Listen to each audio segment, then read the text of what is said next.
इस न्यूज के प्रायोजक हैं श्री निरंजनम टीवीएस, बिलासपुर रोड, मुंगेली। जिला चिकित्सालय में सरकार के निर्देशानुसार कुपोषण के शिकार बच्चों के लिए कुपोषण पुनर्वास केंद्र का संचालन किया जा रहा है।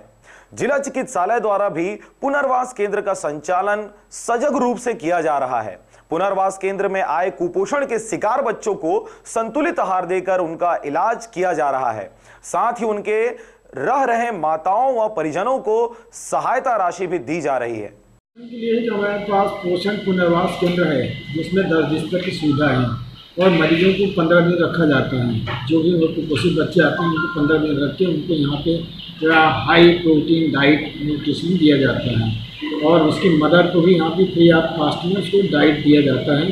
साथ में उनकी मदर को जो उनका वेट लॉस होता है, उनका जो काम का नुकसान होता है, उसके बदले में उसको 150 रुपये प्रतिदिन के हिसाब से उसको मजदूरी का जो कंपनसेशन है वो दिया जाता है। तो इस तरह से उनको 2250 रुपये 15 दिन में मिलता है।